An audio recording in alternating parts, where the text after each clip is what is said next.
अस्सलाम वालेकुम वर्स। मेरा नाम है अब्दुल गफ़ार और आप देख रहे हो Shershah Landa market YouTube official website YouTube channel. एक और नई वीडियो के साथ हाजिर हुआ। कुरिया के जो है ना टंडा टाइल्स के बंडल के हवाले से। ये बंडल है 100 किलो का बंडल है कुरिया का।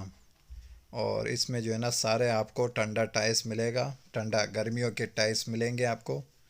सारा का सारा बंडल आपको जो है ना गर्मियों के टाइल्स मिलेंगे। इसमें सारा टंडा टाइल्स होगा गर्मियों वाला। 100 किलो इसका वज़न है। कुरिया का जो है ना 100 किलो का बंडल है। माल का जो है ना अभी आपको विज़िट कराता हूँ, देख लो। माल बिल्कुल साफ़ सुथरा माल है, कलरफुल माल है।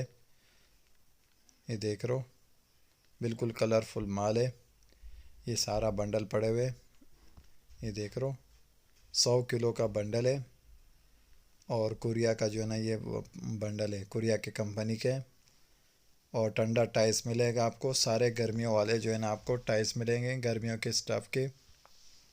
100 किलो इसका वज़न है। ये देख रहे हो, इस तरह ब्रांडेड भी मिलेंगे आपको। सारा का सारा जो है ना टंडा टाइल्स मिलेगा। देख रहे हो, इस तरह ब्रांडेड सब आपको मिलेंगे। आपको कलरफुल माल है। देख रहे हो माल, देख रहे हो किस तरह शाइनिंग चमक वाला माल है। कुरिया का जो है ना ये बंडल है, 100 किलो इसका वज़न है। और सारे गर्मियों वाले स्टफ़ आपको जो है ना टंडा टाइल्स मिलेगा, जिसको लेगन भी कहते हैं। ये देख रहे हो माल, देख रहे हो किस तरह कलरफुल माल है। ये देख रहे हो, इस तरह जो है ना चमक वाला पीस भी मिलेगा। देख रहे हो कलरफुल माल है। टंडा टाइल्स का जो है ना ये बंडल था, जिसका जो है ना मैंने रिव्यू करा है। ये देख रहे हो 32L लिखा हुआ है इसके ऊपर, यानी लेडीज़ लेगन लिखा हुआ है।